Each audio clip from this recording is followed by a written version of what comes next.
Apple, the tech giant known for groundbreaking innovations since its founding back in 1976, appears to be struggling to keep the spark alive. Once celebrated for revolutionary devices like the original iPhone, many now feel the company simply rehashing old designs with minimal upgrades. Recent releases boast features that hardly impress, with only slight improvements, marginally smaller bezel or maybe a slightly enhanced camera. Apple Intelligence also widely ridiculed. Some liken the Apple of today to IBM of the 1980s, the same one that Apple famously targeted in that 1984 commercial. So what's gone wrong, and is it time for Tim Cook to now step aside? For more, we're joined by Brad Gasworth from Unearthing Opportunities. Great to see you, sir. Apple has been the market darling. There are a lot of questions about how it will be impacted by the tariffs, but overall, what are your views on the company at the moment? Yeah, I mean, it's a company that's done incredibly well over the last couple of decades. But in terms of its current situation, I mean, they have a significant portion of both revenue and profitability coming from China, and I think there's a huge wild card to what might happen with that profitability and that revenue. So I think if you're an owner of Apple stock, you probably trimming your exposure or hedging it to some degree. I think there's more potential for downside risk here than upside return. But ultimately, the company's still executing. And I mean, you said this in your prelude, Aaron. They really haven't had that many new exciting upgrades from a product perspective in quite some time. Now, I'm expecting a brand new form factor next year. So I do expect something to draw more excitement, but we're still more than 12 months away from that type of launch. So I think it's going to be a choppy road in the near term. I would be more on the sidelines and keeping cash to be buying it at a lower price point. Yeah, it's an interesting point because everybody looks towards the iPhone, obviously, and they're in heavy competition with Samsung there as well. The trade tariffs have, I guess, opened a can of worms for them, and we know that that relationship between Tim Cook and the current administration probably has saved them with some of those tech trade tariffs that are now being set aside for Apple in particular.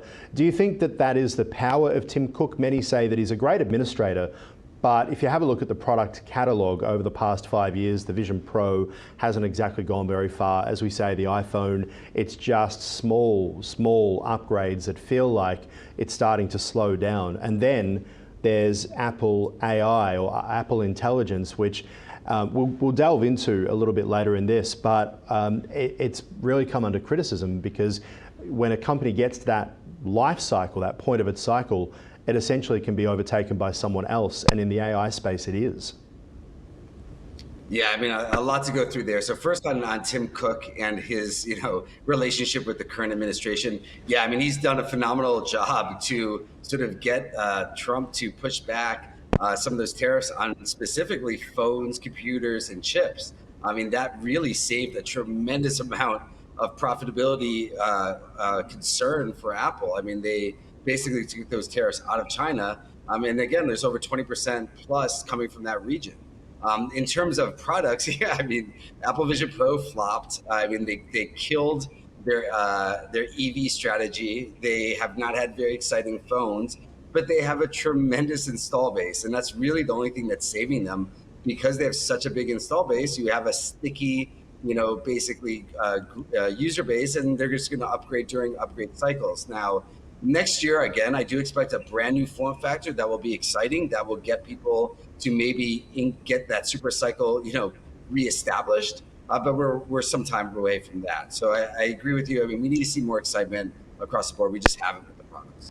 So, Brad, I guess the question then becomes, is the Apple valuation of $3 trillion overcooked? Or is it a sign that, given the size of the company and that they've been able to ship out, airlift billions of dollars worth of iPhones to try and get it out of India, to try and get around these sanctions, that Apple needs that scale and size to be able to do what they need to do? Yeah, I like that. No pun intended, being cooked on the valuation. So I think it's definitely at the higher range or higher end of historical averages. I mean, you have a PE in the 15-20% or 20 times range. You have a price to sales that's maybe 2 times higher than what traditional historical averages have been. So the valuation is at the higher end of the range. Now, this is a company that does $100 billion of net income. So, I mean, it's one of the most profitable companies on the planet. So I mean, does it deserve this higher valuation? I think companies still growing do, and they do get a very good margin from the services side. But all of that being said, because of their China exposure, I am more concerned with the valuation. I don't think it should be at the most premium price point, given that there's more risk here coming from Asia and with China specifically with this trade war. So I think we could see valuation come down. Again, I do expect a better price point to have ahead of this super cycle of a new form factor next year. And I think you can take advantage of some of that weakness that I expect over the next, call it 3 to 6 months. Apple's a really interesting one for the Trump administration because even though they're on side and it's the biggest company in the world, the other aspect is that Apple can afford to bring back some manufacturing because it makes such a tidy profit margin from things like assembling the iPhone. We know that the cost will probably go up, but Apple may have to take some of that as well. Talk to us about where you see the concerns for Apple, because during the first Trump administration, Tim Cook agreed to build the Mac Pro, I think it was, in the United States. And they have shown some ability for those higher end products to be built in the US, but still they're heavily reliant on their laptops and their phones and their watches being built in Asia. And this isn't just a tariff on China. After 90 days, it could easily be a tariff on the rest of Asia as well. Yeah, and that's the most important point right there, Aaron. I mean, so let's break down the numbers. I mean, 50% of the revenues and profit comes from the iPhone, 10% comes from the PC side, the Macs, and then about 10% on the wearables. So, it obviously it helps them, and it's good for this administration to get manufacturing of some of these parts here in the US.